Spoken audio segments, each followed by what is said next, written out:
అందరూ కూడా చెప్పిన మాటలు శ్రద్ధగా రాసుకోవాల్సిందిగా ప్రేమపూర్వకంగా కోరుకుంటూ వాక్యాన్ని అందించవలసిందిగా మన మధ్యలో ఉన్న విజయక్క గారికి ఈ సమయాన్ని అప్పగిస్తుంది. ప్రభు పేరిట మీ అందరికీ నా వందనాలండి. అందరికీ వినిపిస్తుందండి? వినిపిస్తుంది. ఓకే, అందరూ కళ్ళు మూసుకున్నట్లయితే ప్రార్థన చేసుకుని దేవుని వాక్యాన్ని ప్రారంభించుకుందామండి.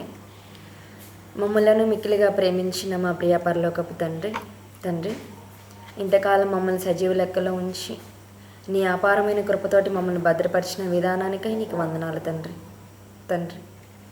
ఎంతోమంది ప్రమాదాల ద్వారా రోగాల ద్వారా మరణిస్తున్నప్పటికీ కూడా నీ అపారమైన కృపతోటి మమ్మల్ని కాచి కాపాడిన విధానానికై నీకు వందనాలు తండ్రి. ఈరోజు ఈ సమయంలో నీ వాక్యమును ధ్యానించబోచుండగా సమయోచిత జ్ఞానము నాకును, అలాగే వింటున్న వారికి వినగల చెవిని, గ్రహించగల మనస్సును దయచేయండి తండ్రి. విత్తబడిన వాక్యం అపవాది వచ్చి ఎత్తుకొని పోకుండా ఆ వాక్యము వారి మనసులో నూరంతలు ఫలించి నీ కొరకు బ్రతుకులాగిన సహాయం చేయమని యేసుక్రీస్తు అతి పరిశుద్ధ నామము నీ ప్రార్థన అడిగి వేడుకొనిచున్నాము తండ్రి, ఆమేన్. మరొకసారి మీ అందరికీ కూడా వందనాలండి. మరొకసారి మీ అందరితో కలిసి దేవుని యొక్క వాక్యాన్ని పంచుకోవడానికి మీరు ఇచ్చిన అవకాశానికై తాడేపల్లిగూడెం గూగుల్ మీట్ గ్రూప్ అందరికీ కూడా నా వందనాలు. చెప్పబడిన రీతిగా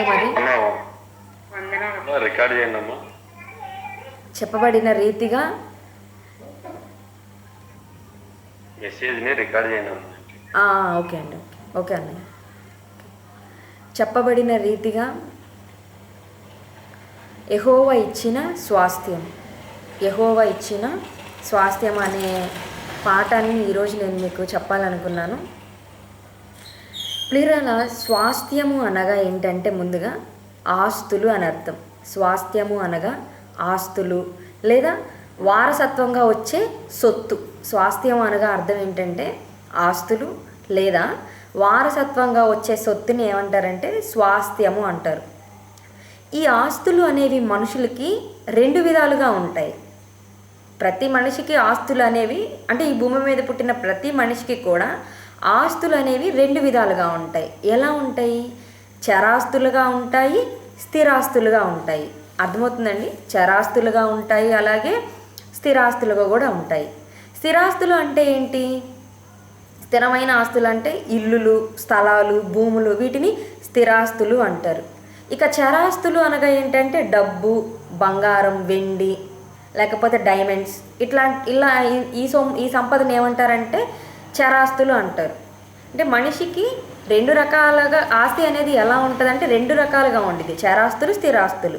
చరాస్తులు అంటే ఎలాంటివి? కథలు అనేవి, భూములు కానియచ్చు, ఇల్లు కానియచ్చు, తర్వాత స్థలాలు కానియచ్చు, ఇవన్నీ పొలాలు కానియచ్చు, ఇవేంటంటే స్థిరాస్తులు. ఇక చరాస్తులు అంటే ఏంటంటే బంగారము, వెండి, డబ్బు, ఇంకా మణులు, మాణిక్యాలు ఏమనుకున్నా కూడా వీటన్నిటినీ కూడా చరాస్తులు అంటారు.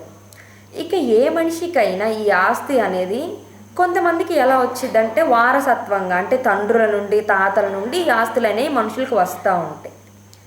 ఇంకొంతమందికి తమ సొంతంగా సంపాదించుకుంటారు. ఈ భూమి మీద ప్రతి మనిషికి కూడా, లేదా ఆస్తి కలిగిన మనుషులకి ఎలా ఉంటాయి అంటే ఆస్తులు తమ వారసత్వంగా వస్తాయి. అంటే తాతల ద్వారా, తండ్రుల ద్వారా తమకొచ్చే ఆస్తులు ఉంటాయి.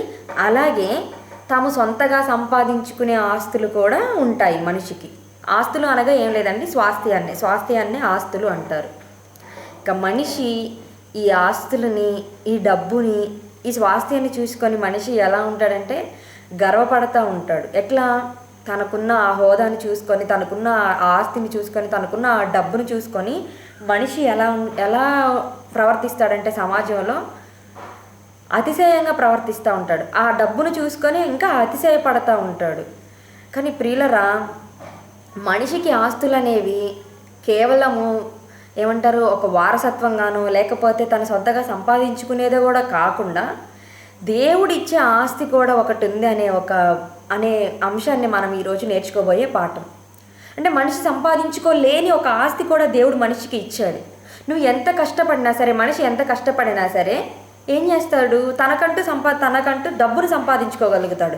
కానీ యెహోవా ఇచ్చే స్వాస్థ్యాన్ని మాత్రం మనిషి సంపాదించుకోలేడు. కేవలం అది ఎవరు ఇవ్వగలిగిన ఆస్తి అంటే దేవుడు మాత్రమే ఇవ్వగలిగింది. దేవుడు మాత్రం మనకి ఇవ్వగలిగిన స్వాస్థ్యం ఒకటి ఉంది అని ఈరోజు మనం తెలుసుకోగలకపోతున్నాం. ప్రియులారా, మొట్టమొదటిగా దేవుడు అసలు స్వాస్థ్యము ఆస్తులు అనేవి పూర్వకాలం నుండి ఎలా ఇచ్చాడు అనేది మనం బైబిల్ నుండి ఆలోచిద్దాం. మొట్టమొదటిగా యెహోవా ఇచ్చిన స్వాస్థ్యం అంటే దేవుడు ఇచ్చిన ఆ స్వాస్థ్యం ఏంటో మనం తెలుసుకోబోయే ముందు మొదటి నుండి దేవుడు యెహోవా అయిన దేవుడు ముందున్న మన పితరులకి ఎటువంటి ఆస్తులు ఇచ్చాడో, ఎటువంటి స్వాస్థ్యాలు వాళ్ళకి ఇచ్చాడో మనం ఒకసారి ఆలోచిద్దాం. ముందుగా అబ్రహాం గారి సంగతి కనుక మనం ఆలోచించగలిగితే ఒకసారి ఆదికాండము 13వ అధ్యాయము 15వ వచనం చూడండి. ఆదికాండము 13వ అధ్యాయము 15వ వచనం ఒకసారి చదవండి. ఎందుకనగా నీవు చూచుచున్న ఈ దేశమంతటిని నీకును నీ సంతానమునకును సదాకాలము ఇచ్చేదను. ఇక్కడ అబ్రహాం గారికి చెబుతున్నాడు దేవుడు ఏమని, నీవు చూచుచున్న ఈ దేశం అంతటిని నీకును నీ సంతానమునకును సదాకాలం ఇచ్చేదను. అంటే ఏ దేశం అయితే ఉందో ఆ దేశాన్ని ఒక దేశాన్ని అబ్రహాం గారికి దేవుడు ఇచ్చేస్తానన్నాడు. అంటే ఇచ్చేయడం అంటే ఏంటి? స్వాస్థ్యంగా ఇస్తాను అన్నాడు, ఆస్తిగా ఇస్తాను అన్నాడు. అంటే ఒక దేశాన్ని దేవుడు అబ్రహాం గారికి స్వాస్థ్యంగా ఇచ్చాడు. అదే కనాను దేశం, అప్పుడున్న దేశం. మామూలుగా అయితే అబ్రహాం గారు ఎక్కడ నివసించేవారు? కల్దీయుల దేశంలో ఉన్న ఊరు అనే పట్టణంలో అబ్రహాం గారు నివసిస్తూ ఉండేవాళ్ళు. కానీ ఎప్పుడైతే దేవుడు అబ్రహాం గారికి కనిపించి నేను చూపించే ఒక దేశానికి వెళ్ళు, ఆ దేశంలో నువ్వు నివసించు, ఆ దేశాన్ని నీకు ఇస్తాను అన్నాడు. అప్పుడు అబ్రహాము మారు మాట మాట్లాడకుండా దేవుని మాట విని దేవుని మీద నమ్మకంతో బయలుదేరాడు. అలా బయలుదేరిన ఆ దేశాన్ని అబ్రహాము గారికి దేవుడు స్వాస్థ్యంగా ఇస్తాను అన్నాడు, అంటే ఆస్తిగా ఇస్తాను అన్నాడు. ఇక ఆ తరువాత అబ్రహాము గారి కుమారుడైన ఇస్సాకు గారి కుమారుడైన యాకోబు గారు ఉన్నారు. యాకోబు గారికి పుట్టిన 12 మంది కుమారుల్లో యాకోబు గారికి ఎంతమంది కుమారులు అండి? 12 మంది కుమారులు. ఈ 12 మంది కుమారులు మరి కనాను దేశంలో కరువు వచ్చినప్పుడు ఐగుప్తు దేశానికి వస్తారు. ఐగుప్తు దేశానికి వచ్చినప్పుడు ఎటువంటి భూభాగాన్ని వాళ్ళకి అక్కడున్న యోసేపు గారు వాళ్ళకి ఇచ్చాడో మనం ఒకసారి చూడగలిగితే ఆదికాండము 47వ అధ్యాయము 11వ వచనం చూడండి. ఆదికాండము 47వ అధ్యాయము 11వ వచనం.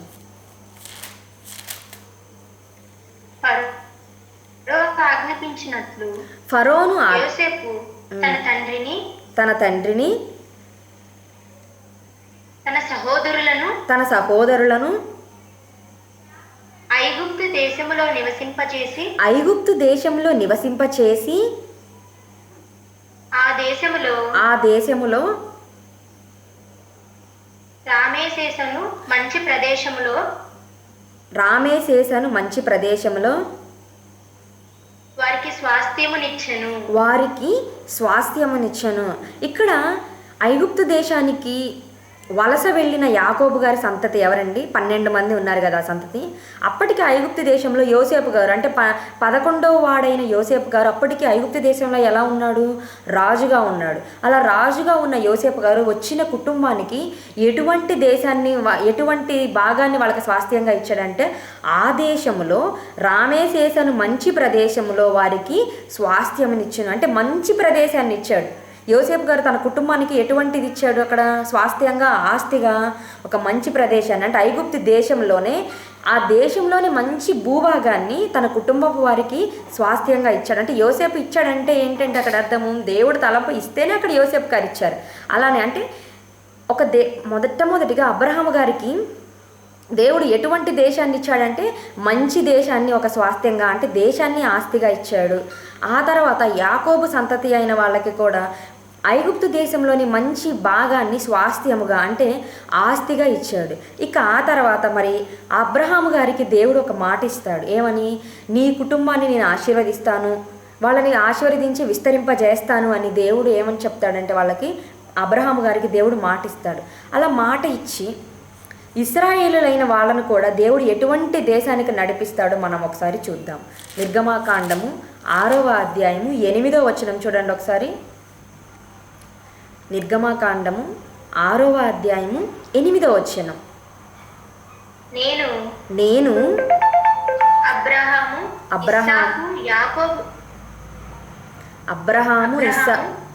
చదవండి. యాకోబులకు ఇచ్చెదనని చెయ్యి ఎత్తి ప్రమాణం చేసిన దేశములోనికి మిమ్మును రప్పించి దాన్ని మీకు స్వాస్థ్యముగా ఇచ్చెదను, నేను యెహోవానని చెప్పుమనగా. ఇక్కడ మరి అబ్రహాము గారి సంతతి అనగా ఎవరండి? ఇశ్రాయేలీలు. అంటే యాకోబు నుండి వచ్చిన వాళ్ళందరే ఇశ్రాయేలులు. ఈ ఇశ్రాయేలైన వాళ్ళందరికీ కూడా దేవుడు ఎటువంటి దాన్ని స్వాస్థ్యంగా ఇస్తాను అంటున్నాడంటే, నేను అబ్రహాము, ఇస్సాకు, యాకోబులకు ఇచ్చేదనని చెయ్యి ఎత్తి ప్రమాణము చేసిన దేశంలోనికి మిమ్మల్ని రప్పించి దాన్ని మీకు స్వాస్థ్యముగా ఇచ్చేదను. అంటే దేవుడు మొట్టమొదటిగా చూసిన దగ్గర నుండి కూడా మనుషులైన వాళ్ళకి ఎటువంటి దానిని స్వాస్థ్యంగా ఆస్తిగా ఇస్తున్నాడంటే, ఒక దేశాన్ని, భూములనే దేవుడు స్వాస్థ్యంగా ఇస్తూ వచ్చాడు. ఆస్తిగా దేన్ని ఇచ్చాడంటే భూమిని, ఒక దేశాన్ని స్వాస్థ్యంగా ఇస్తూ వచ్చాడు. ఒక అబ్రహాం గారికి ఒక దేశాన్ని ఇచ్చాడు. ఆ తర్వాత యాకోబు గారి సంతానానికి కూడా ఐగుప్తు దేశంలో ఒక మంచి ప్రదేశాన్ని ఆస్తిగా ఇచ్చాడు.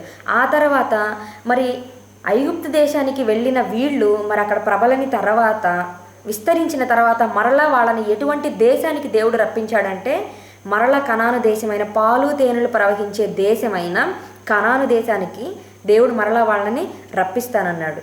అంటే అబ్రహాముకి దేవుడు ప్రమాణం చేశాడు ఏమని? నేను నీకు, నీ సంతతికి కూడా, సంతతి అంతటికి కూడా ఈ దేశాన్ని ఇస్తాను అని చెప్పాడు. ఆ దేశాన్నే మరలా ఇశ్రాయేలులైన వాళ్ళందరికీ కూడా దేవుడు స్వాస్థ్యముగా ఇస్తాను అని చెప్పాడు. అంటే ఆస్తిగా ఇస్తాను అని చెప్పాడు. పిల్లరా, ఇలా దేవుడు భూభాగాన్ని, ఒక దేశాలనే ఆస్తులుగా మనుషులకి ఇస్తా వచ్చాడు మొట్టమొదటి నుండి. ఇక ఆ తర్వాత కీర్తనల గ్రంథం వచ్చేసరికి, కీర్తనల గ్రంథము 127వ అధ్యాయము 3వ వచనం చూడండి. కీర్తనల గ్రంథము 127వ అధ్యాయము 3వ వచనం. కుమారులు యెహోవా అనుగ్రహించు స్వాస్థ్యము. చాలండి. కుమారులు యెహోవా అనుగ్రహించు స్వాస్థ్యము. ప్రియులరా, దేవుడు కేవలం భూముల్నే లేదా దేశాలనే స్వాస్థ్యంగా ఇవ్వటం కాదు, కుమారులు అంటే ఆస్తిగా ఇవ్వటం కాదు. కుమారులు యెహోవా అనుగ్రహించు స్వాస్థ్యము అంటే పిల్లలు కూడా దేవుడిచ్చే ఆస్తి. చాలామంది మనుషులు మాట్లాడుకుంటారు ఏమనంటే, నా పిల్లలే నాకు ఆస్తి అండి, నా పిల్లలే నాకు సొత్తు అని మాట్లాడుతూ ఉంటారు. కానీ మొట్టమొదటిగా నీ పిల్లలు నీకు ఆస్తిగా, నీకు సొత్తుగా రావడానికి ముందుగా దేవుడు వాళ్ళని నీకు ఎలా ఇచ్చాడంటే, ముందు సొత్తుగా ఇచ్చాడు, స్వాస్థ్యంగా నీకు ఇచ్చాడు, ఆస్తిగా నీకు ఇచ్చాడు. చాలామంది కేవలం నా పిల్లలు నా ఆస్తి అని చెప్పుకుంటారు, కానీ నా పిల్లలు నా ఆస్తి అని చెప్పుకునే ఆ అర్హత ముందుగా దేవుడు నీకు ఇచ్చాడు. ఎలా ఇచ్చాడంటే, పిల్లలనే దేవుడు ఎలా ఇచ్చాడంటే ఆస్తిగా మీకు ఇచ్చాడు. పిల్లల్ని దేవుడు ఎలా ఇచ్చాడంటే ఆస్తిగా ఇచ్చాడు. ప్రియులారా, ఇట్లా చాలామంది కూడా మరి ఏమంటారు, ఆస్తుల్ని ఎలా సంపాదించుకుంటారంటే సొంతంగా కష్టపడి తమ ఆస్తుల్ని సంపాదించుకుంటూ ఉంటారు. తర్వాత తమ పితరుల నుండే వచ్చే ఆస్తిని కూడబెట్టుకుంటూ ఉంటారు. ఒకసారి మనము సామెతల గ్రంథము 19వ అధ్యాయము 14వ వచనం చూడండి. సామెతల గ్రంథము 19వ అధ్యాయము 14వ వచనం. గృహమును విత్తమును పితరులిచ్చిన స్వాస్థ్యము. చాలండి. పితరులిచ్చిన స్వాస్థ్యము. గృహమును అనగా ఇల్లు, విత్తమును అనగా ఆస్తి అంటే డబ్బు కానివచ్చు. విత్తము అనగా ధనము, లేకపోతే ఏదో ఒక రూపంలో వచ్చిన, బంగారం రూపంలో వచ్చిన దాన్ని విత్తము అంటారు.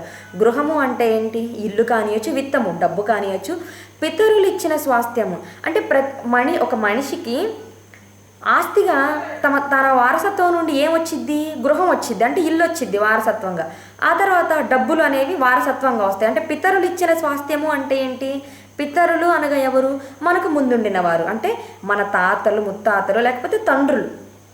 మన తాతల నుండి, మన తండ్రుల నుండి మనకు వచ్చే ఆస్తి ఏంటి? ఇల్లులు కానియచ్చు, స్థలాలు కానియచ్చు, పొలాలు కానియచ్చు. ఇవన్నీ ఎవరిచ్చిన స్వాస్థ్యము?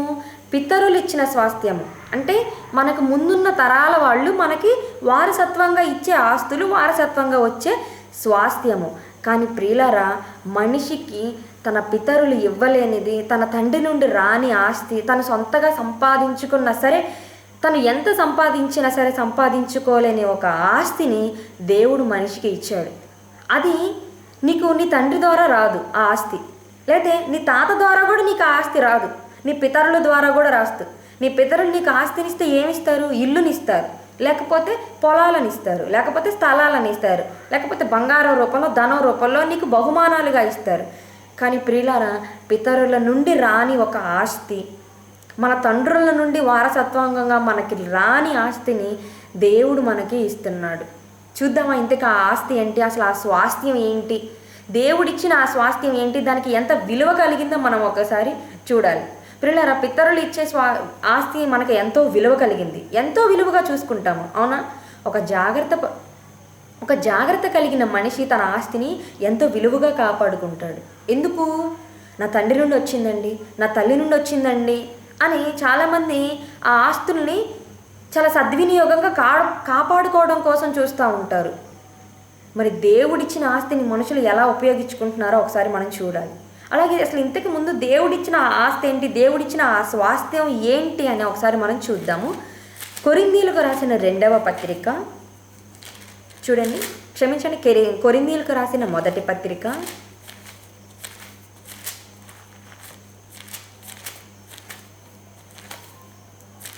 12వ అధ్యాయము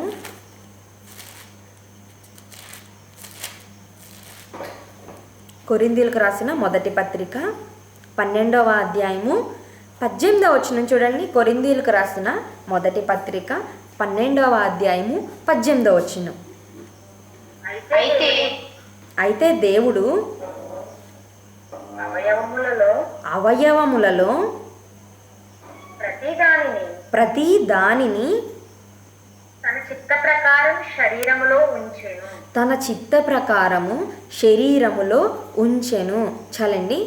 అయితే దేవుడు అవయవములలో ప్రతి దానిని తన చిత్త ప్రకారము శరీరములో ఉంచాడంట. శరీరంలో ఏ ఉంచాడు? దేవుని యొక్క చిత్త ప్రకారం ఏ ఉంచాడు? ప్రతి అవయవాన్ని. అంటే అవయవాలు అనగా ఏంటి? మన కంటికి కనిపించేవన్నీ అవయవాలే. అంటే కళ్ళు కానియచ్చు, చెవులు కానియచ్చు, ముక్కు కానియచ్చు, కాళ్ళు కానియచ్చు, చేతులు కానియచ్చు. అలాగే మన కంటికి కనిపించే ఈ అవయవాలే కాదు, లోపల ఉంచబడిన అవయవాలు, ఒక గుండె కానియచ్చు, ఒక లివర్ కానియచ్చు, ఒక జీర్ణాశయం కానియచ్చు, ఒక ఊపిరితిత్తులు కానియచ్చు. ఇవన్నీ కూడా దేవుడు ఎక్కడ ఉంచాడంటే ఇవన్నీ కూడా అవయవాలు. ఈ అవయవాలని దేవుడు ఎక్కడ ఉంచాడంటే శరీరంలో ఉంచాడు. ప్రియులారా, ఈ అవయవాలను దేవుడు ఎక్కడ ఉంచాడు? శరీరంలో తన చిత్త ప్రకారంగా ఉంచాడు. అంటే దేవుడు తన ఇష్ట ప్రకారంగా దేవుడు శరీరంలో ఈ అవయవాలన్నిటినీ కూడా ఉంచాడు. మరి దేవుడిచ్చిన ఆస్తి ఏందండి అని మీరు ఆలోచించవచ్చు. ఇప్పుడు దేవుడు అవయవాలను మన శరీరంలో పెట్టాడు, బాగానే ఉంది. మరి ఇంతకీ దీనిలో ఆస్తి ఏముంది? ఇప్పుడు ఆస్తి అంటే ఏంటి? మనందరం అనుకున్నట్టుగా డబ్బులు, బంగారం, ఇల్లులు, స్థలాలు, పొలాలు, ఇవే ఆస్తులు.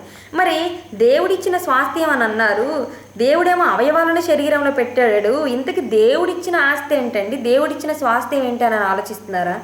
ప్రియులరా, ఒకసారి ఈ అవయవాలను గనక మనం ఒకసారి ఆలోచించగలిగితే, ప్రస్తుతము ఒక మనిషికి ఎన్ని కిడ్నీలు ఉంటాయండి? 2 కిడ్నీలు ఉంటాయి. బయట సమాజంలో ఒక కిడ్నీ యొక్క విలువ ఎంతో తెలుసా అండి? 5 కోట్లు. ఒక కిడ్నీ యొక్క విలువ బయట, అంటే ఒక కిడ్నీ కనుక నువ్వు దానం చేస్తే నీకు ఎంత ఇస్తారో తెలుసా? ఆ యాజమాన్యం వాళ్ళు 5 కోట్లు ఇస్తారు. ప్రియులారా, ఒక కిడ్నీ విలువ ఎంతంటే 5 కోట్లు. ఇప్పుడు మనకి ఎన్ని కిడ్నీలు ఉన్నాయి? ప్రతి మనిషికి కూడా ఎన్ని కిడ్నీలు ఉంటాయండి? అవయవాలు. కిడ్నీలు కూడా ఒక శరీరంలో ఉంచబడిన అవయవాలే. ప్రతి మనిషికి కూడా ఎన్ని కిడ్నీలు ఉంటాయి అంటే 2 కిడ్నీలు ఉంటాయి ప్రతి మనిషికి కూడా. అంటే ఒక్కొక్క కిడ్నీ ఎంత విలువ? 5 కోట్ల విలువ. ఇప్పుడు మన శరీరంలో 2 కిడ్నీలు ఉన్నాయంటే మన దగ్గర ఎంత ఆస్తి ఉన్నట్టు? 10 కోట్ల ఆస్తి ఉన్నట్టు. ఆ తర్వాత గుండె. మన గుండెను గురించి కనుక ఆలోచించగలిగితే ప్రియులరా, గుండెకి నువ్వు సర్జరీ చెయ్యాలి అంటే, గుండె మార్పిడి చేయాలంటే మినిమం 30 నుండి 50 లక్షలు అయ్యిద్ది. 30 నుండి 50 లక్షలు అంటే ఒక గుండె యొక్క విలువ. ఒక మామూలుగా అయితే విదేశాల్లో అయితే 70 లక్షలు కూడా ఉండిద్ది. అంటే గుండె యొక్క విలువ ఎంతండి? 70 లక్షలు. ఆ తర్వాత లివర్ను కనుక మనం ఆలోచించగలిగితే దాని విలువ ఎంతంటే 30 లక్షలు. దానికి నువ్వు దాన్ని ట్రాన్స్ప్లాంటేషన్ చెయ్యాలి అంటేనే, అంటే మరొకళ్ళ యొక్క లివర్ని నువ్వు పెట్టుకోవాలి అంటే నీ లివర్ పాడైపోయింది. ఆ లివర్ పాడైపోయిన తర్వాత ఎవరో ఒకళ్ళు నీకు లివర్ని దానం చేయాలని అనుకున్నప్పుడు వాళ్ళ లివర్ని కనుక నీకు పెట్టాలి అనుకున్నారే అనుకోండి, ఎంత ఖర్చు అయిద్దో తెలుసా ప్రియులారా? 30 లక్షలు ఖర్చు అయ్యిద్ది. ఇట్లా శరీరంలో ఉంచబడిన ప్రతి అవయవాన్ని మనం కనుక ఆలోచించగలిగితే కొన్ని కోట్ల రూపాయల విలువ అండి, కొన్ని కోట్ల రూపాయల విలువ. ఎంత ఆస్తి పెట్టాడండి దేవుడు మనిషి యొక్క శరీరంలో. ఇల్లు నీకు తల్లిదండ్రులు ఇచ్చేది, పొలం నీకు తల్లిదండ్రులు ఇచ్చేది, కానీ నీకు ఒక కిడ్నీని నీ తల్లిదండ్రులు ఇవ్వగలరా? ఇవ్వలేరు. పోనీ నీకు గుండెని నీ తల్లిదండ్రులు ఇవ్వగలరా? నీ తాతలు ఇవ్వగలరా? ఇవ్వలేరు. ఒక లివర్ని ఎవరైనా ఇవ్వగలరా పిల్లరా? ఎవ్వరూ ఇవ్వలేరు. నువ్వు ఎంత కష్టపడినా సంపాదించుకోలేని ఆస్తి, నువ్వు ఎంత కష్టపడినా సరే, నువ్వు చెమటోర్చి కష్టపడినా సరే సంపాదించుకోలేని ఆస్తిని దేవుడు మన శరీరంలో ఉంచాడు ప్రియులారా, మన శరీరంలో పెట్టాడు. ఎన్ని కోట్ల విలువ రూపాయలండి? ఒక కిడ్నీ విలువ 5 కోట్లు అయినప్పుడు ఒక సగటు మనిషి ఎంత 5 కోట్లతోటి తన జీవితాంతం, తనకున్న 60-70 సంవత్సరాల జీవితకాలాన్ని గడపగలడు. ఒక సగటు మనిషి, ఒక మిడిల్ క్లాస్ మనిషి తన జీవితం మొత్తాన్ని కూడా 5 కోట్లతోటి గడపగలడు. కానీ ప్రియులారా, అంటే ఎంత విలువైన వాటిని దేవుడు మనిషి యొక్క శరీరంలో పెట్టాడో ఆలోచించండి ప్రియులారా. మనము చాలాసార్లు చూస్తూ ఉంటాము. ఇప్పుడు చాలా బయట మనం కనుక లోకంలో చూడగలిగితే, ఒక బైక్ ఉందనుకోండి, ఆ బైక్ చెడిగిపోతే బైక్ యొక్క పార్ట్లు ఇక్కడ అమ్మబడును అని మనకు కనబడుతూ ఉండిద్ది. ఒక కారు ఉందనుకోండి, కారు చెడిపోయిందే అనుకోండి, కారు యొక్క పార్ట్లు మనకి ఇక్కడ అమ్మబడును అని రాయబడి ఉండిద్ది. అంటే కారు చెడిపోతే కారు యొక్క భాగాలు నీకు అక్కడ అమ్ముతారు, కానీ బైక్ చెడిపోతే బైక్ యొక్క భాగాలు కూడా నీకు బయట అమ్ముతారు. కానీ ప్రియులారా, దేవుడిచ్చిన ఆస్తి అయినా, దేవుడు ఇచ్చిన స్వాస్థ్యమైన ఈ శరీర భాగాలు కనుక నీకు పోతే బయట దొరకబడునని ఎక్కడైనా మీరు బోర్డులు చూసారండి? ఒకసారి ఆలోచించండి. ఇక్కడ మానవుని యొక్క శరీర భాగాలు అమ్మబడును అని ఎక్కడైనా మనం చూసామా? బయట ఎక్కడైనా మనం చూసామా? చూడలేదు. ఎందుకంటే అవి మనిషి సంపాదించుకోలేని స్వాస్థ్యము, కేవలం దేవుడు మాత్రమే ఇవ్వగలిగిన స్వాస్థ్యము, కేవలం దేవుడు మాత్రమే తయారు చేయగలిగిన ఆస్తి, దేవుడు మాత్రమే ఇవ్వగలిగిన ఆస్తి ఏంటంటే దేవుడిచ్చిన ఈ అవయవాలు. ఒక్కసారి ఆలోచించండి, మన గురించి మనం ఆలోచించుకోండి. మనకు 2 కిడ్నీలు ఉన్నాయంటే మన దగ్గర ఎంత? 10 కోట్ల ఆస్తి ఉందండి. 10 కోట్ల ఆస్తి. ఇంకెక్కడ పేదవాడండి మనిషి. చాలామంది తమ ఆర్థిక స్థితి బాగోలేనప్పుడు ఎంతో బాధపడుతూ ఉంటారు. ఏమని? అసలు డబ్బులు లేవే, నా దగ్గర ఆస్తి లేదు, అంతస్తు లేదు, కనీసం నా తల్లిదండ్రి కూడా నాకేమి ఇవ్వలేదు, నేను సంపాదించుకుందామన్నా కూడా సరైన ఆస్తి నా దగ్గర లేదు, సరైన ఉద్యోగమే నాకు లేదు, సరైన సంపాదనే నాకు లేదు అని మనిషి ఎంతో బాధపడుతూ ఉంటాడు.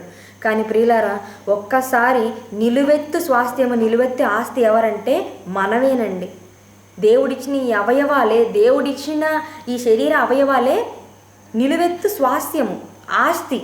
వీటితోటి నువ్వు ఏం చేయాలి? నీకు కావలసిన వనరులు సమకూర్చుకోవాలి, నీకు కావలసిన అవసరాలు సమకూర్చుకోవాలి. ప్రియులారా, ఈ ఆస్తిని తల్లిదండ్రులు మనకి సంపాదించి ఇవ్వలేరు. ఈ శరీరాన్ని తల్లి గర్భములో 9 నెలలు మనం ఉంటున్నామంటే దేవుడు ఏం చేస్తున్నాడు? తయారు చేస్తున్నాడు మనల్ని.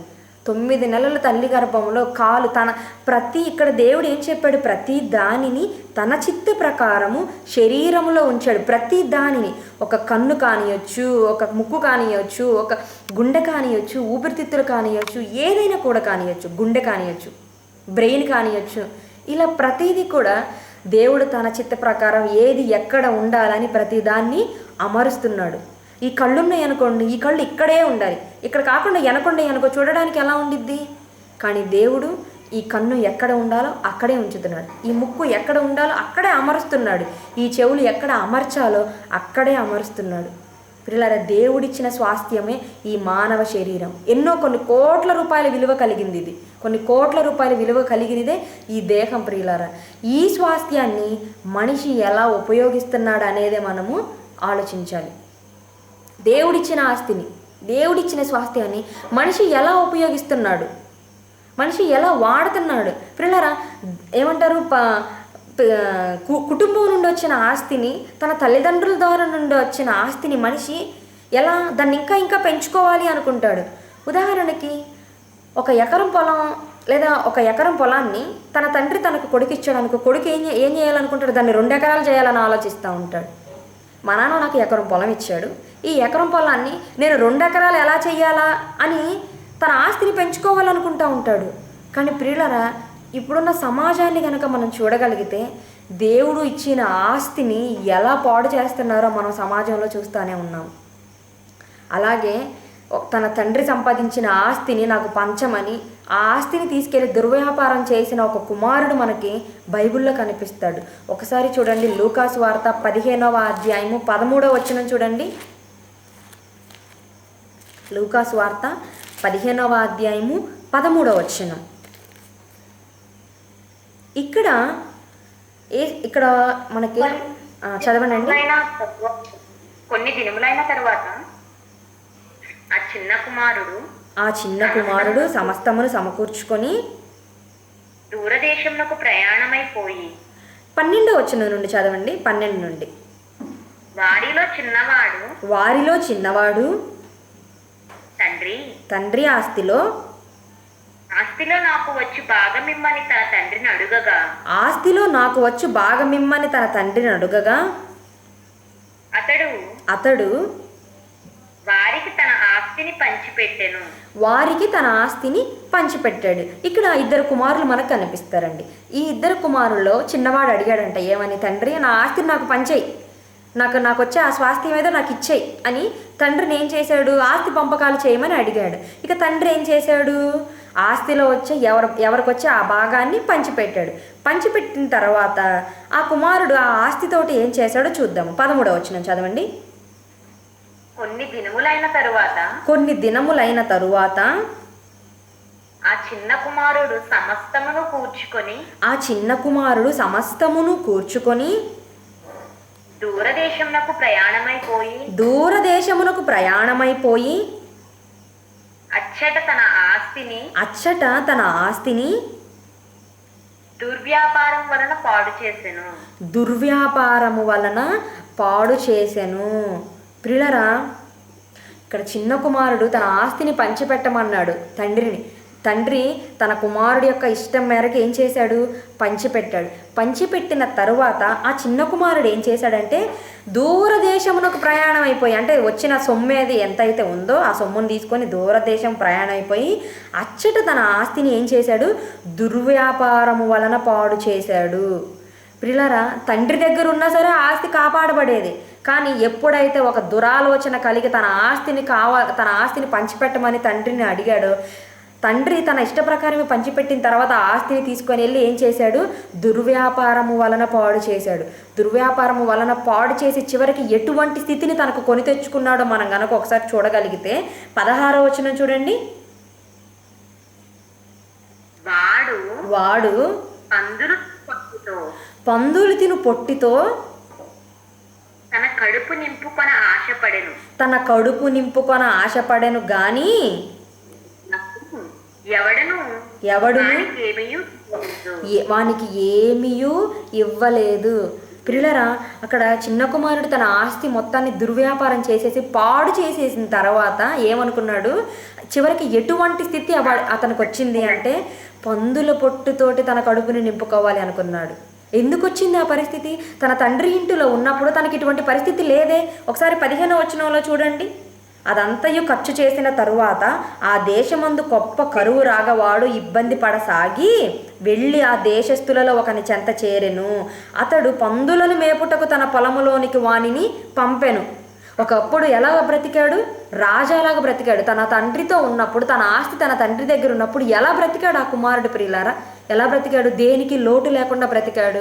దేనికి కూడా ఆశపడిన ప్రతిదీ తినగలిగినట్టు బ్రతికాడు. ఆశపడిన ప్రతిదీ పొందుకోగలిగినట్టు బ్రతికాడు. ఏ రోజు కూడా ఆకలితో బ్రతికిన వాడు కాడు. ఏ రోజు కూడా పనికి వెళ్ళిన వాడు కాదు. కానీ ఎప్పుడైతే తన సొంత ఆలోచనతోటి తన ఆస్తిని తీసేసుకొని వెళ్ళి దుర్వ్యాపారం చేశాడో ఎటువంటి పరిస్థితి అతనికి వచ్చిందంటే పందులు మేపటానికి వెళ్ళాడు. ఆస్తికి వారసుడయ్యుండి ఏమైపోయాడు? చివరికి పందులు మేపడానికి వెళ్ళిపోయాడు. ఇక ఆకలి అవుతుంది అన్నప్పుడు దేనితోటి తన కడుపు నింపుకోవాలి అనుకున్నాడంటే పందులు తినే పొట్టుతోటి తన కడుపుని నింపుకోవాలి అనుకున్నాడు. ఎంత దురావస్థమని అక్కడ తనకు వచ్చిందండి ఆ మనిషికి. పందులు తినే పొట్టుతోట నువ్వు నీ కడుపు అనుకున్నా కూడా వాడికి ఏమైంది అక్కడ, వానికి ఏమీ ఇయ్యలేదు. అంటే చివరికి పందులు తినే పొట్టు కూడా అతనికి దొరకలేదు ప్రియులారా. దీనికి కారణం ఏంటి? తండ్రి ఇచ్చిన ఆస్తిని దుర్వ్యాపారం చేశాడు. తండ్రి ఇచ్చిన స్వాస్థ్యాన్ని ఏం చేశాడు? దుర్వ్యాపారం చేసేసి ఆస్తిని మొత్తం పాడు చేసేసి, ఆస్తిని మొత్తం కూడా ఏం చేశాడు? వేశ్యలతోటి దాన్ని ఖర్చు చేసేసాడు. దుబారా ఖర్చుతోటి, మద్యంతో దాన్ని మొత్తాన్ని పాడు చేశాడు. దాన్ని మొత్తాన్ని పాడు చేసి మొత్తం అయిపోయిన తర్వాత ఏం చేశాడు? పందులను మేపడానికి వెళ్ళాడు. ఆ పందులు మేపడానికి వెళ్ళి తన కడుపును నింపుకోవాలనుకున్నప్పుడు కనీసం పందులు తినే పొట్టు కూడా అతనికి దొరకలేదు. దీని అంతటికి కారణం ఏంటి? తండ్రి ఇచ్చిన ఆస్తిని అతను సద్వినియోగంగా వాడలేదు, దుర్వ్యాపారం చేశాడు. దుర్వినియోగం చేశాడు అంటే సరైన రీతిలో ఆ ఆస్తిని వినియోగించలేదు, సరైన విధంగా సరైన స్థితిలో ఆ ఆస్తిని అతను వినియోగించలేదు. కనుకనే చివరికి ఎటువంటి స్థానానికి అతను పడిపోయాడు అంటే పందులు తినే పొట్టు తినడానికి కూడా ఆశపడే స్థితికి అతను పడిపోయాడు. ప్రియులారా, ఇక్కడ తండ్రి ఇచ్చిన ఆస్తిని దుర్వ్యాపారం చేసిన ఒక కుమారుడిని మనం చూస్తున్నాం కదా. ఇప్పుడు మన గురించి మనం ఆలోచించుకుందాం ప్రియులారా. దేవుడు మనందరికీ కూడా ఎంతో విలువైన ఈ అవయవాలను మన శరీరంలో పెట్టాడు. కొన్ని కోట్ల రూపాయల విలువైన ఆస్తిని మన శరీరంలో పెట్టాడు. కొన్ని కోట్ల రూపాయల సంపదని, కొన్ని కోట్ల రూపాయల స్వాస్థ్యాన్ని మన అవయవాలలో పెట్టాడు. మరి మన అవయవాలలో పెట్టినప్పుడు మనము దేవుడిచ్చిన ఆస్తిని ఎలా వాడుతున్నాము, మనము దేవుడిచ్చిన స్వాస్థ్యాన్ని ఎలా వాడుతున్నాము అని ఒకసారి ఆలోచించండి. ఇప్పుడున్న సమాజాన్ని కనుక మనం చూడగలిగితే ఎలా ఉంది? మద్యంతోటి ఈ ఆస్తిని పాడు చేసేవాడు ఒకడు, వ్యభిచారంతో ఈ ఆస్తిని పాడు చేసేవాడు మరొకడు, దురాలోచనలతోటి ఈ ఆస్తిని పాడు చేసేవాళ్ళు ఇంకొకళ్ళు. అవునా అండి? ఈ సమాజంలో మనం చూస్తున్నాం కదా. ఎప్పుడు చూసినా సరే న్యూస్లో నరహత్యలు, వ్యభిచారాలు, అత్యాచారాలు, మద్యం మత్తులో చంపేశారు. ఇటువంటి వార్తలే కదండి మనం వింటున్నాము. దేవుడిచ్చిన ఆస్తిని మనిషిని ఎలా పాడు చేస్తున్నాడు? మద్యంతో పాడు చేస్తూ ఉన్నాడు. పిల్లలు ఒక్కసారి మనం కనుక మద్యం తాగే వాళ్ళ గురించి ఆలోచించామనుకోండి, వాళ్ళు సంవత్సరాల తరబడి తాగేవాళ్ళు ఉంటాడు. మద్యాన్ని సంవత్సరాల తరబడి తాగి ఏదో ఒకరోజు ఏమయ్యిద్ది? ఆ లివర్ అనేది చెడిపోయింది. ఆ లివర్ చెడిపోయిన తర్వాత నీకు ఎంత నష్టం వచ్చింది? ఆస్తిలో 30 లక్షల నష్టం నీకు వచ్చింది. ఒక లివర్ యొక్క విలువ ఎంత అనుకున్నారు బయట? 30 లక్షలండి. నువ్వు తాగి నీ లివర్ని కనుక పాడు చేసుకున్నావు అనుకో, నీ ఆస్తిలో నీకు ఎంత నష్టం వచ్చింది? 30 లక్షల నష్టం నీకు వచ్చింది. నువ్వు వెళ్ళి హాస్పిటల్లో పడ్డావు అనుకో, ఏదో కడుపులో నొప్పి వస్తుందండి, చిన్న నొప్పి వస్తుందని నువ్వు హాస్పిటల్కి వెళ్ళావు అనుకో, హాస్పిటల్లో వాళ్ళు ఏం చేస్తారు? టెస్టులని, స్కానింగ్లని, అల్ట్రాసౌండ్లని అన్నీ తీసి నీకు లివర్ పాడైపోయిందని చెబుతారు. దీని అంతటికి కారణం ఏంటి? దేవుడిచ్చిన ఆస్తిని నువ్వు మద్యంతో దుర్వ్యాపారం చేసావు, దుర్వినియోగం చేసావు ఆస్తిని. లివరే కాదండి, మద్యం తాగితే కిడ్నీలు కూడా పోతాయి. కిడ్నీలు కూడా ఆ మద్యాన్ని ఫిల్టర్ చేసి చివరికి ఏమైపోయింది? కిడ్నీలు కూడా పాడైపోతాయి. ఒక కిడ్నీ యొక్క విలువ ఎంత? 5 కోట్ల విలువ. నీకు కనుక కిడ్నీ పాడైంది అనుకోండి, ఒకవేళ నీకు ఎంత నష్టం కలిగినట్టు? ఆ ఆస్తిలో 5 కోట్ల నష్టం నీకు కలిగినట్టు. నువ్వు హాస్పిటల్కి వెళ్ళావు అనుకో, కనీసం 1 కోటి రూపాయలు, కనీసం ఒక 10 లక్షలు పెట్టి వైద్యం చేయించుకోగలిగిన స్థితిలో మనిషి ఉన్నాడండి? లేడు. ఒక 10 లక్షలు పెట్టి మనిషి వైద్యం చేయించుకోగలడా? చేయించుకోలేడు. మరి 5 కోట్ల విలువైన కిడ్నీ ట్రాన్స్ప్లాంటేషన్ ఏమైనా చేర్చుకోగలడా? చేయించుకోలేడు. చేయించుకోలేనప్పుడు మనుషులు ఈ విలువ కలిగిన ఈ అవయవాలని, దేవుడిచ్చిన ఈ ఆస్తిని ఎలా వాడుకోవాలి అంటే, విలువ కలిగి దుర్వినియోగం చేయకుండా, దురవస్థ వాటికి పట్టించకుండా సద్వినియోగంగా వాటిని వాడుకోవాలి. ఒక మనిషి తండ్రులు ఇచ్చిన ఆస్తిని, పితరులు ఇచ్చిన ఆస్తిని పెంచుకోవాలి అని అనుకున్నప్పుడు, మరి మనకన్న తండ్రి అనే దేవుడు మనకిచ్చిన ఈ ఆస్తిని మనం కాపాడుకోవాలని మనుషులు ఎందుకు ఆలోచించలేకపోతున్నారు? ఆలోచించలేకపోయింది కూడా కాక, వాటిని దురలవాటులతోటి, దుర్వ్యాపారాలతోటి ఈ అవయవాలన్నిటిని మనుషులు పాడు చేసేస్తున్నారు. ప్రియులారా, పాడు చేసేస్తున్నారు. మీరందరూ ఒకసారి మనసు పెట్టి ఆలోచించండి. ప్రతి ఒక్క అవయవానికి ఎంత విలువ ఉందో. ఒక కన్ను పోతే మనం సంపాదించుకోలేము, ఒక కాలు పోతే మనం సంపాదించుకోలేము, ఒక కిడ్నీ పోతే మనం సంపాదించుకోలేము, ఒక చెయ్యి పోతే మనం సంపాదించుకోలేము. మనం ఏది సంపాదించుకోలేము అని తెలిసినప్పుడు మనం వాటిని ఎలా కాపాడుకోవాలి? ఎంతో విలువతోటి కాపాడుకోవాలి, ఎంతో జాగ్రత్త కలిగి ఈ అవయవాల్ని మనము కాపాడుకోవాలి. కానీ మనిషి ఎలా తయారైపోయాడంటే, ఏముందిలే, ఏమైనా రోగం వస్తే హాస్పిటల్ ఉన్నాయలే అన్న ధైర్యంతో వీటన్నిటిని పాడు చేస్తున్నాడు తప్పితే వాటిని విలువ కలిగి జాగ్రత్తగా దాన్ని వినియోగించుకునే స్థితిలో మనిషి లేడు లేడు ప్రియులారా. కానీ ప్రియులారా, మనము ఇక్కడికి వచ్చామంటే దేవుణ్ణి తెలుసుకొని వచ్చాము. దేవుణ్ణి తెలుసుకొని వచ్చిన మనము దేవుడిచ్చిన ఈ అవయవాల విలువని ఎరిగి మనం ఎలా బ్రతకాలి అంటే ఈ అవయవాలని దేవుని కోసం వాడటం కోసం బ్రతకాలి. దేవుడిచ్చిన ఈ ఆస్తిని కాపాడుకొని, యెహోవా ఇచ్చిన ఈ స్వాస్థ్యాన్ని మనం కాపాడుకొని, ఈ ఆస్తితోటి ఈ స్వాస్థ్యంతో మనము దేవుణ్ణి మహిమపరచాలి. దేవుడిచ్చిన ఈ జీవనాన్ని మనం దేనికి పెట్టుబడిగా పెట్టుకోవాలంటే నిత్య జీవానికి పెట్టుబడిగా పెట్టుకోవాలి. దేవుడు నీకు కాళ్ళు చేతులు ఇచ్చాడంటే కేవలం నీ జీవనాన్ని సాగించుకోవడం కోసం మాత్రమే కాదు. కేవలం నువ్వు ఈ భూమి మీద నీకు ఈ అవయవాలు ఇచ్చాడు అంటే ఏంటి? కేవలం నీకు ఈ కాళ్ళు చేతులు ఇచ్చాను, నువ్వు సంపాదించుకొని నీకోసం బ్రతుకు అనే దానికోసం దేవుడు ఇవ్వలేదు. ప్రతి మనిషిని దేవుడు ఈ భూమి మీద పుట్టించాడు అంటే, ప్రతి మనిషికి దేవుడు ఈ విలువ కలిగిన ఈ అవయవాలను మనిషికి ఇచ్చాడు అంటే దాని అర్థం ఏంటంటే కేవలం నీ వ్యాపారమే కాదు, నీ జీవనమే కాదు, నేను ఇవ్వబోయే ఆ నిత్య జీవాన్ని కాపాడుకోవడం కోసం కూడా నువ్వు వీటిని వాడాలి. ఆ నిత్య జీవాన్ని సంపాదించుకోవడం కోసం నేను ఇచ్చిన ఈ ఆస్తిని నువ్వు కాపాడుకోవాలి. ఈ ఆస్తిని కాపాడుకుంటూ నువ్వు ఆ నిత్య జీవానికి ఒక్కొక్క మెట్టు వేసుకోవాలి అని దేవుడు చెప్పాడు. ప్రతి అవయము కూడా దేవుడు పెట్టింది విలువైనదే ప్రియులారా. విలువైన ఈ అవయవాలతోటి మనము నిత్య జీవాన్ని సంపాదించుకోవాలి. అందుకనే చివరిగా రోమీలకు రాసిన పత్రిక చూడండి. రోమీలకు రాసిన పత్రిక 12వ అధ్యాయము 1వ వచనం.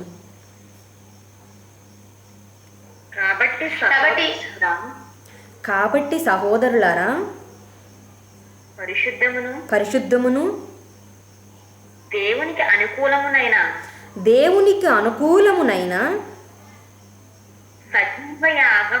సజీవ యాగముగా మీ శరీరములను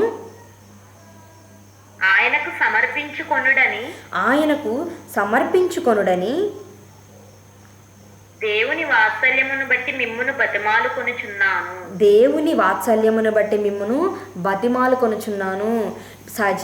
దేవునికి అనుకూలమునైన సజీవ యాగముగా మీ శరీరములను ఆయనకి సమర్పించుకొనుడి. శరీరాలను సమర్పించుకోవటం అంటే దేవుడిచ్చిన ఈ అవయవాలను దేవుని కోసం విలువ కలిగి వాడాలి. దేవుని కోసం దేవుడిచ్చిన ఈ శరీరం ఏంటి? స్వాస్థ్యం, అంటే మనకి ఆస్తిగా ఇచ్చాడు. ఈ ఆస్తిని మనము దేవునికే సమర్పించాలి. అంతేకాని ఇందాక మనం చూసినట్టు చిన్న కుమారుడు ఉన్నాడు కదా లూకాసు వార్తలో, ఆ చిన్న కుమారుడు ఎలాగైతే తండ్రి ఇచ్చిన ఆస్తిని దుర్వ్యాపారం వలన పాడు చేశాడో, మనము దేవుడిచ్చిన ఈ ఆస్తిని దుర్వ్యాపారం వలన మనము పాడు చేయకూడదు. దుర్వ్యాపారం వలన ఈ ఆస్తిని మనం పాడు చేయకుండా దేవునికి వీటిని మనం సమర్పించుకోవాలి. దేవుని కోసం మనం ఈ అవయవాలను వాడాలి. నీ జీవనంతో పాటుగా కూడా ఈ అవయవాలను నీవు బ్రతకటానికి వినియోగించుకుంటూ దేవుని కోసం బ్రతకటానికి కూడా వీటిని నువ్వు వినియోగించాలి.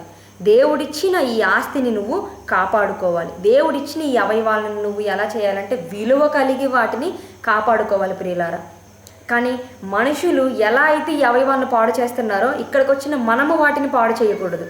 ఈ విలువైన మాటలు తెలుసుకున్న మనము దేవునికి అనుకూలమునైన సజీవ యాగముగా మన శరీరాలని సమర్పించుకోవాలి. కానీ పాడైపోయిన శరీరాలతోటి నువ్వు దేవుని దగ్గరికి వస్తే దేవుడు మనల్ని చూస్తాడు ప్రియులరా.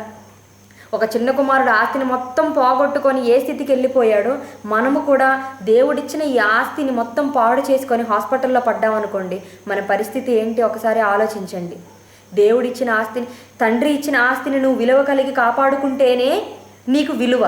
అలా కాకుండా తండ్రి ఇచ్చిన ఆస్తి మొత్తాన్ని నువ్వు పాడు చేసేసి, తండ్రి ఇచ్చిన స్వాస్థ్యాన్ని మొత్తాన్ని నువ్వు దుబారా ఖర్చు చేసేసి, దుర్వ్యాపారం వలన దాన్ని పాడు చేసి నువ్వు చివరి స్థాయికి పడిపోయావనుకో, నీకు ఏమన్నా విలువ ఉండిద్దా? ఎలా అయితే ఉండదో అలాగే దేవుడిచ్చిన స్వాస్థ్యమైన ఈ అవయవాలను కూడా మనం దుర్వ్యాపారం చేసి దుర్వినియోగం చేసామనుకోండి, మనకి కూడా ఎటువంటి విలువ ఉండదు. విలువ కలిగిన ఈ అవయవాలతోటి దేవునిని మహిమపరచాలి, దేవునిని స్తుతించాలి. అటువంటి ఆరాధనని దేవుడు కోరుకున్నాడు, అటువంటి సేవని దేవుడు కోరుకున్నాడు ప్రియులారా. కనుక ఒకప్పుడు దేవుడు అబ్రహాముకి, ఇస్సాకుకి, యాకోబుకి దేశాలని స్వాస్థ్యంగా ఇచ్చి ఉండొచ్చు. కానీ మనకు కూడా దేవుడు ఒక దేశాన్ని స్వాస్థ్యంగా ఇస్తాడు, లేకపోతే ఒక పొలాలనే మనకి స్వాస్థ్యంగా ఇస్తాడు మనం ఎదురు చూడకూడదు. ఒకప్పుడు అబ్రహాము యొక్క నీతిని బట్టి, అబ్రహాము దేవుని నమ్మిన విధానాన్ని బట్టి దేవుడు అబ్రహాముకి ఇచ్చాడు, ఒక దేశాన్ని ఆస్తిగా ఇచ్చాడు, ఒక భాగాన్నే ఇచ్చాడు. కానీ ప్రియులారా, మనకిప్పుడు పొలాలు, స్థలాలు, గృహాలు అనేవి మనకి ఆస్తులు కాదు. దేవుడిచ్చిన అవయవాలే మనకి ఆస్తులు. దేవుడిచ్చిన ఈ అవయవాలే మనకి స్వాస్థ్యం. యెహోవా ఇచ్చిన స్వాస్థ్యము అంటే కేవలము పొలాలు, అబ్రహాముకి ఇచ్చినట్టు పొలాలు, స్థలాలే కాదండి. మన శరీరంలో ఉంచబడిన ప్రతి అవయము కూడా యెహోవా ఇచ్చిన స్వాస్థ్యమే. మన శరీరంలో ఉంచబడిన ప్రతిదీ కూడా దేవుడు పెట్టిన ఆస్తే ప్రియులారా. మీ అందరికీ అర్థమైందని అనుకుంటున్నాను. కాబట్టి యెహోవా ఇచ్చిన స్వాస్థ్యము ఏంటంటే మన శరీరంలో ఉంచబడిన ఈ అవయవాలు కూడా యెహోవా ఇచ్చిన స్వాస్థ్యాలే. ఒకప్పుడు చిన్న కుమారుడు తండ్రి ఇచ్చిన ఆస్తిని దుర్వినియోగం చేశాడు. కానీ మనము మన తండ్రి ఇచ్చిన ఆస్తిని దుర్వినియోగం చెయ్యకూడదు.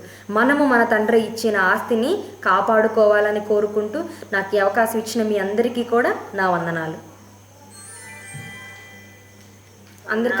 అందరు కళ్ళు మూసుకున్నట్లయితే ప్రార్థన చేసుకుందామండి. మమ్మల్ని మిక్కిలిగా ప్రేమించిన మా ప్రియ పరలోకపు తండ్రి, గడిచిన కాలం అంతా సజీవ లెక్కల్లో ఉంచి మమ్మల్ని కాచి కాపాడిన విధానానికై నీకు వందనాలు తండ్రి. శరీరంలో నువ్వు పెట్టిన ఒక్కొక్క అవయవం ఒక విలువ మేము తెలుసుకొని, విలువ కలిగిన ఈ అవయవాలతోటి నిన్ను మహిమపరచులాగా మాకు సహాయం చేయండి తండ్రి. విత్తబడిన వాక్యం అపవాది వచ్చి ఎత్తుకొని పోకుండా ఈ వాక్యము మా హృదయాలలో నూరంతలు ఫలించి నీ కొరకు బ్రతుకులాగన మా అందరికీ కూడా సహాయము చేయమని యేసుక్రీస్తు అతి పరిశుద్ధ నామము నీ ప్రార్థన అడిగి వేడుకొనిచున్నాము తండ్రి. ఆమేన్. ఎంతో చక్కగా దేవుని మాటలను వివరించిన సిస్టర్ గారికి ప్రభు పేరిట నా వందనాలు తెలియజేస్తున్నానండి. అందరికీ వందనాలు. నిజంగా సిస్టర్, ఈ లోకంలో నిజంగా డబ్బుకి ఎంతో విలువ ఉంది, మనందరికీ తెలుసు. అందరూ కూడా డబ్బు వెనకే పరిగెడుతున్నారు. ఎందుకు అనంటే దానికి అంత వాల్యూ ఉంది. డబ్బు ఉంటే ఏదైనా కానీ సంపాదించుకోవచ్చు, చేయొచ్చు అని. కారణం ఏంటి? దానికి అంత విలువ ఉంది అని అందరూ దాన్ని అనుకోడుతూ పరిగెడుతూ ఉన్నారు. కానీ దేవుడు ఇచ్చిన అవయవాలకి అంతకంటే ఎక్కువ విలువ ఉంది. డబ్బు విలువ తెలుసుకున్నారు కాబట్టి డబ్బును సంపాదిస్తున్నారు. మరి అవయవాల విలువ తెలుసుకుంటేనే కదా దేవుడు